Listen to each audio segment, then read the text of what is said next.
Good afternoon, everybody. Please give us just a moment as our panelists assemble, and then we'll start the briefing momentarily.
All right, I believe we've got everybody now, Mr. Superintendent, so we will get started. Thank you, everybody. Thank you, members of the media, for joining our briefing today. We come to you on the last business day of the week before we once again welcome students back for in-person learning. Thanks again for joining us. I'll turn it over to Superintendent Winston for some opening remarks, just to reiterate how we will handle the briefing this afternoon. We will have some opening remarks from Superintendent Winston. I believe our Chief Human Resources Officer, Christine Pajot, will have a few brief remarks regarding staffing, and then we'll open things up for questions, and we will have one question per outlet, per member from an outlet going around, and when we've had one round of questions, as time permits, we will continue to address questions that we receive in the order that we receive them. With that, Mr. Superintendent, please take it away for some opening remarks. Well, thank you, Mr. Smith. I appreciate that. Good afternoon, everybody. Monday is a day we have anticipated since prior to winter break. And with the exception of our students whose families opted for the full remote academy, our pre-K students, our students with disabilities for whom in-person instruction is indicated based on an IEP process, our K-5 students and our students in our K-8 schools will return to our buildings for in-person instruction. Can you sense the excitement? The following Monday, we will remain excited on February the 22nd as our students in traditional 6-8 middle schools and those in high schools will enter our buildings on their assigned rotations. And we have heard great excitement, by the way, from our families and our students who are looking forward to their first days of in-person instruction this school year. I am one of those families who has a 7th grader who is excited about that. I know you too, Mr. Smith. Our staff is prepared for these return to in-person instruction dates, and we are ready to welcome students and staff. Now, that's not to say that we do so without mindfulness, because our community health metrics have improved considerably over the past month. And that is the result of our entire community doing our part to reduce the spread of COVID-19. That must continue. We cannot let down our guard at this important milestone. We've come too far.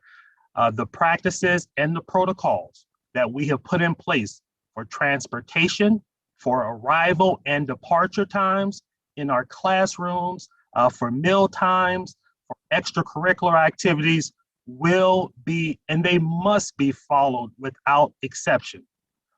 But I want to emphasize something. We need our students, our families, and our staff to continue to practice the 3 W's when not at school or participating in school activities. That's how we open our facilities for in-person instruction and stay open through the end of the school year. I want to highlight a couple of important topics as it relates to vaccines for staff. This week, our CMS student-facing staff and educators throughout North Carolina received some welcome news from Governor Cooper and Secretary Cohen when they announced that these individuals will become eligible as the first members of Group 3 to receive access to the vaccine. We are working with our local health providers and Mecklenburg County Public Health to make available opportunities for our student-facing staff to receive the vaccine. And I want to just highlight that as those providers gain understanding of the deliveries of vaccine that they will receive, we will share more information about how and when our staff members can get access. I will reiterate what we have said previously. We encourage all our staff who choose to protect themselves with the vaccine to do so. And our school-based leadership staff will be working with student-facing staff to provide flexibility to attend the appointments. Tomorrow, many of our staff members who are 65 and older, who are part of Group 2, they will receive their first dose of the vaccine at a Novant Health vaccination clinic, which is taking place at the Spectrum Center. We are so thankful and grateful for the partnership with Novant Health. And I want to call out in particular, Dr. Jerome Williams. He has been crucial to that partnership. But we're just extremely thrilled to partner with Novant to be able to allow our staff to get access to the vaccine. That partnership continues both to help our staff get vaccinated, but also to use some of our facilities as sites for future clinics to help underserved areas of our community receive the vaccine at convenient locations. I want to switch gears for just a moment because I want to highlight North Carolina School Bus Driver Appreciation Week. When we talk about staff and making sure that students get to school safely, we're talking primarily about our bus drivers. And we mentioned this at our board meeting earlier in the week, but I believe it deserves a little bit more attention. And so this week is School Bus Driver Appreciation Week in North Carolina, and we certainly appreciate those staff members who drive our students to and from school and to and from extracurricular activities. This week, those drivers have been running routes. You may have seen them on the road. I know I have seen them, but they've been running those routes in preparation for the next couple of weeks as students return to in-person learning. So please take a moment to thank our hard-working drivers. One important way that we can demonstrate our active appreciation for our bus drivers is to make sure we follow the procedures necessary to keep our transportation safe this school year. Make sure students wear their face coverings and wear them properly. Demonstrate patience as we enter and exit buses so we can stay distanced as much as possible. Please provide the proper health attestation forms ahead of time and prepare for the temperature checks and the symptom screenings daily. And then I want to just touch briefly on our readiness. We continue to trend in a positive direction with our public health metrics, namely the positivity rate, which has decreased to 9.3% and is now back in yellow status after being in red since early December. Our building safety continues to be a top priority, and distribution of PPE, including face coverings and face shields, cleaning products, they've been completed all across our work sites with ample supply on hand. Our Chief Human Resources Officer, Christine Pajot, will be sharing some of that information in a brief update about staffing before we open for questions. But before we turn this over to Ms. Pajot for her brief staffing update, I want to close by stating once again the importance of all of us as members of the community to remain vigilant in following the necessary steps to fight the spread of COVID. following our public health guidelines, wear appropriate face coverings, practice social distancing, wash hands frequently, don't attend large gatherings, and please avoid those gatherings with people in your household. We are excited and we anticipate bringing back the next 2 Mondays. With that, I'm going to toss it back. I'm going to toss it over to Ms. Thank you so much, Superintendent Winston. I love talking about our people. That goes without saying, but I'm going to say it anyway. We all know that we cannot be successful if we were not relying on our fantastic team members across CMS. That's everyone from drivers to teachers to custodial to central office to all types of school support positions. We are ready to go. And to echo the sentiments that the superintendent shared earlier, we're also hearing from many of those student-facing staff that they are excited to welcome students back into their classrooms on Monday. So let's talk about the metrics. I'm going to be giving you somewhat of a preview of what we anticipate being able to share on Monday, keeping in mind, as we always need to remember that the metrics can change on a dime.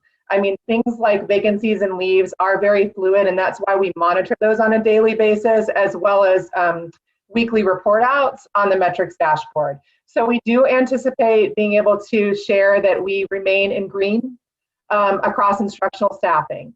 We have seen a slight increase in teacher leave applications this week, but not enough to put us into a status where we're looking at yellow or red, thank goodness.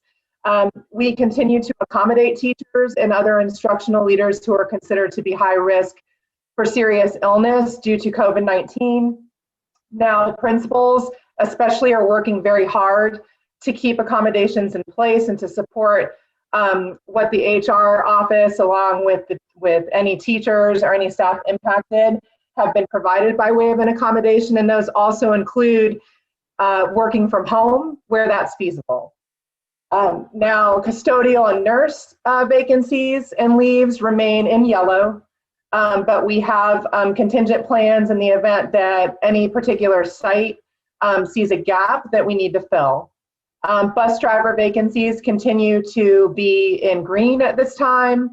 Again, we are continuing to monitor that situation. We did receive some new vacancies as of this week. However, we are still prepared to be able to get kids to school on Monday. So we are excited about that. Again, the theme continues to be cautiously optimistic.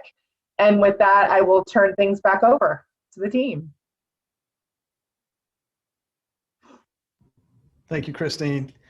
We will, at this time, begin our questions. I see several hands raised. The first that I see here is from Ann Helms at WFAE.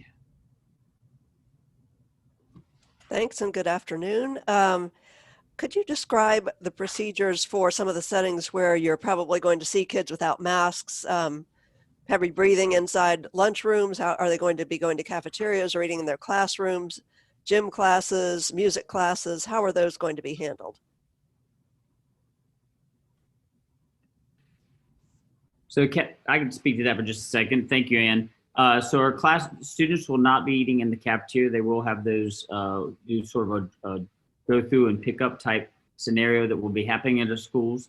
Also, any of our activities that we've had since the elementary schools have returned, where you have transitioning to various different art programs and so forth, those are actually coming to the students in their classrooms instead of the students leaving their classes. They are pushing into those classes.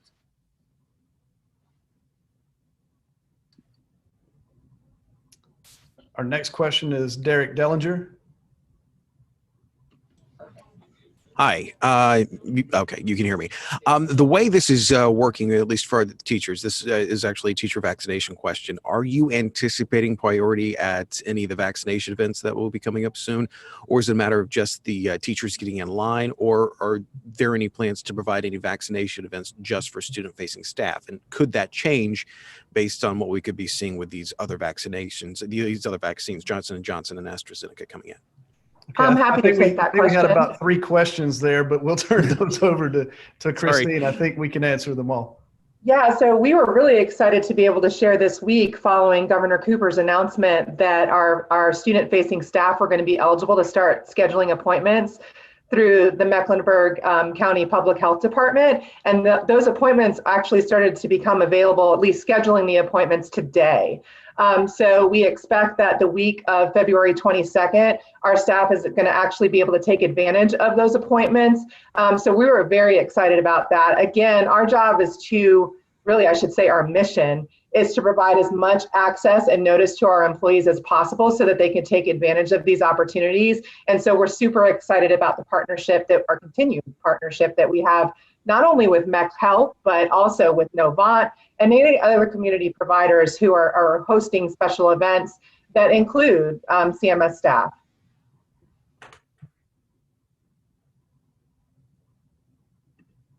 Okay, our next question will come from Christina Bowling. Christina? Hey, good afternoon. Thanks again for having this availability. I really appreciate it. I have heard anecdotally from a couple principals that they are seeing some students looking, or families asking kind of at the last minute to switch from in-person to full remote. And I'm wondering, like at a district level, if you're seeing much movement there in terms of, you know, now that it's crunch time, students being anxious about going back in the classroom, or families having changes in their, you know, family situation, risk level and things like that. If you're seeing, if that's something you're seeing a lot of across the district. Superintendent Winston, I can speak to that if you're okay with that. Absolutely. Thank you, sir. So we have allowed for, there's been 3 different opportunities our families have had over the course of this year to transition from in-person to remote as far as learning opportunities there.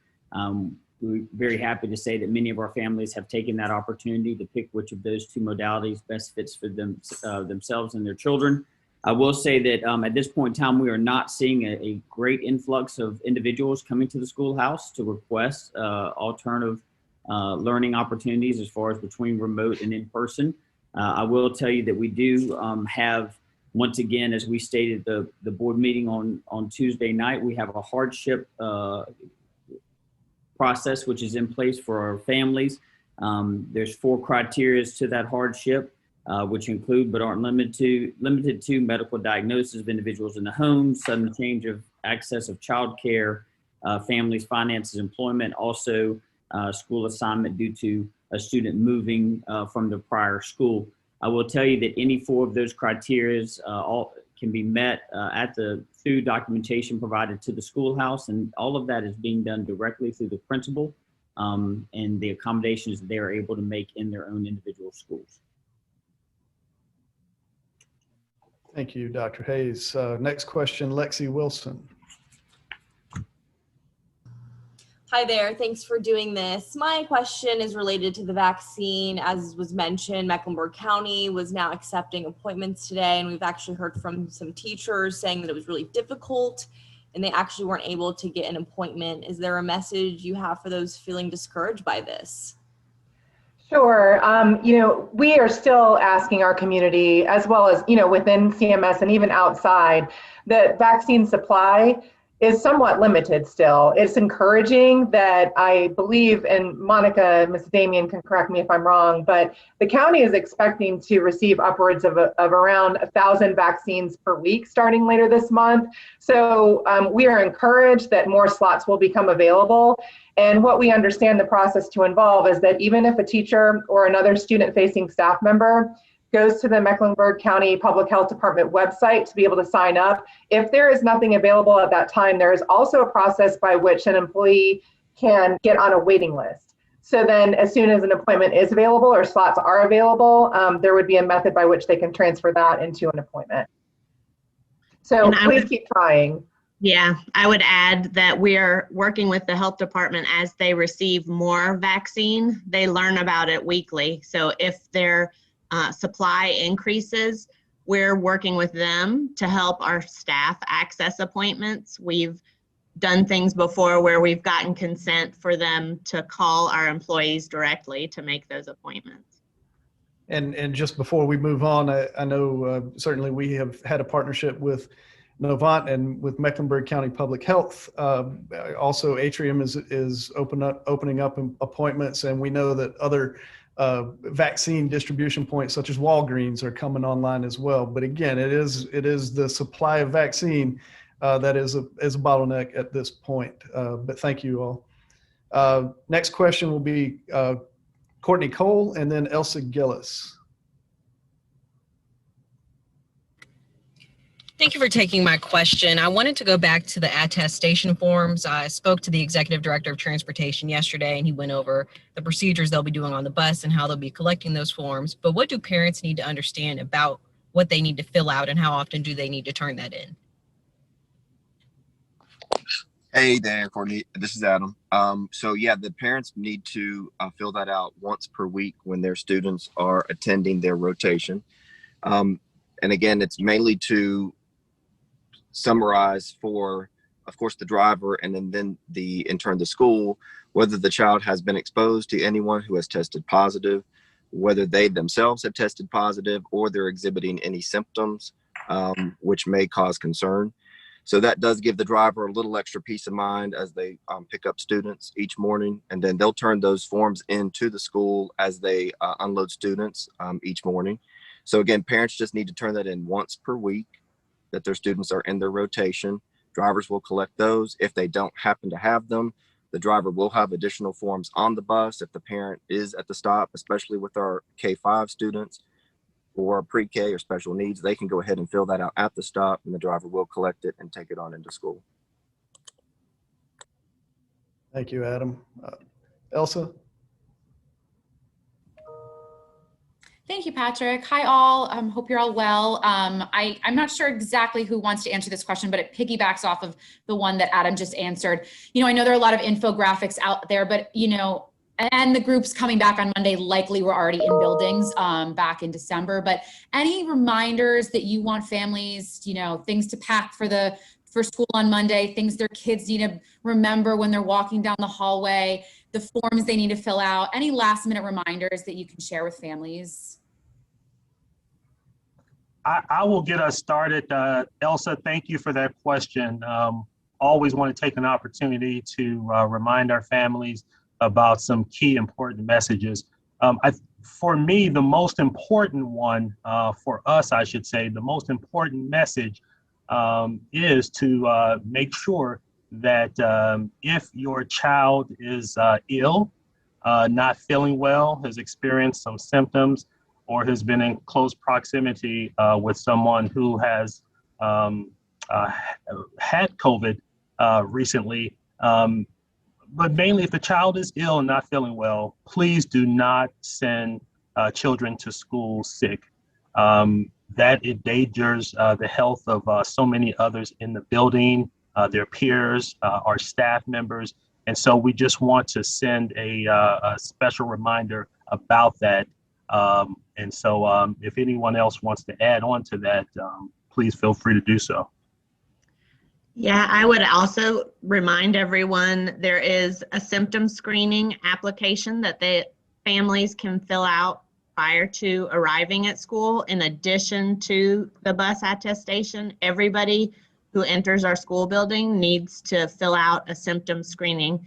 And those are located on all the schools' websites. On the home page to the left, there's a button that says symptom screener, and you need a student's ID number. And that's all to just answer 3 quick questions to help move that screening process along quickly when they get to school.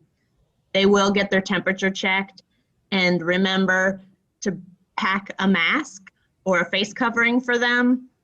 There's always going to be more available, but everybody has fashion statements that they want to make with their face covering. So bring that face covering and remind them whenever possible to wash their hands and keep their distance from others.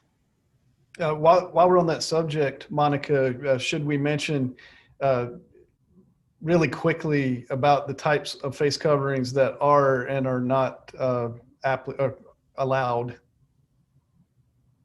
I'm happy to jump in here on that as well too, because we are going to be sharing, resharing guidance with all of our stakeholders. And most importantly, I think especially as it relates to the question about how parents can help us, especially with the younger children, is that nose and mouth need to be covered. So that's the most important thing, regardless of what type of face covering is selected. Also, in terms of those face coverings, the most important thing to remember is that you check to make sure they're dual layered. So a double layer of fabric, even triple layer, is the recommended guidance that we are getting from all the authorities on the subject matter. Unfortunately, there are one-ply masks and gaiters and things like that are floating around, but it's really incredibly important to make sure that we have dual layered material to make sure that we have the best and most adequate protection. And again, covering the nose and the mouth is going to be incredibly important. Now, we do not permit masks that have valves on them that allow for any type of air to go in and out, so that you've probably seen those or you may be familiar with them. So no valve masks. And it's also important to remember that face shields do not substitute for the face covering. There are certain instances where we make accommodations for employees based on certain needs where face shields are appropriate.